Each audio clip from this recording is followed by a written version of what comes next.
Bloody Mary, Bloody Mary, Bloody Mary.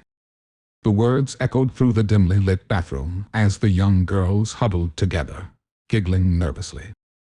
They had heard the legend countless times before, but there was something about the eerie silence of the night that made it all the more terrifying.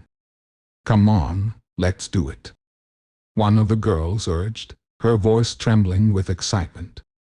The others hesitated for a moment before nodding their heads in agreement. Slowly, they approached the mirror and spoke the words again, their voices barely above a whisper. Suddenly, the room went black. The girls screamed in terror as they felt something brush past them, followed by the sound of shattering glass. When the lights flickered back on, they saw that the mirror had cracked, and in the center of the cracks was the figure of a woman. She was tall and pale, with long black hair that hung in tendrils around her face. Her eyes were empty and her lips were twisted into a snarl.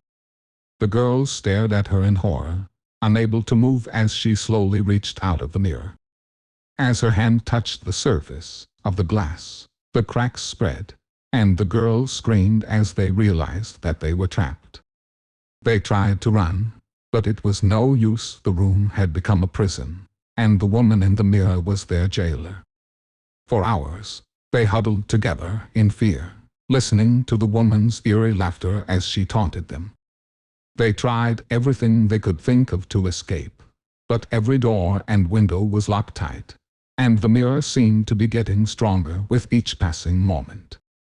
As the night wore on, the girls began to lose hope. They were exhausted, terrified, and beginning to feel like they were going to be trapped forever. But just as they were about to give up, they heard a voice, a faint whisper, in the darkness. "Look into the mirror," it said. At first, the girls were hesitant.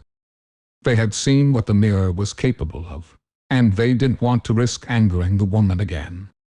But as the voice grew stronger, they realized that they had no choice.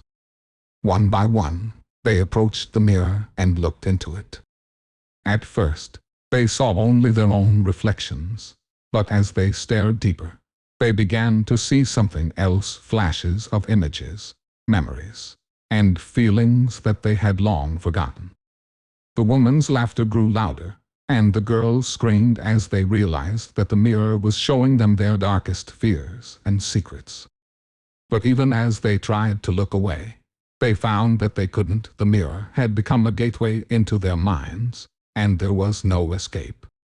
It wasn't until the sun began to rise that the woman finally released them. As the light crept into the room, the cracks in the mirror began to shrink, and the woman's figure faded away.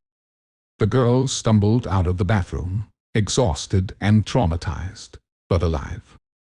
For days after, they refused to talk about what had happened, each of them haunted by the memories that the mirror had revealed. But even as they tried to move on, they knew that they would never forget the horror of Bloody Mary, and the power that she held over them.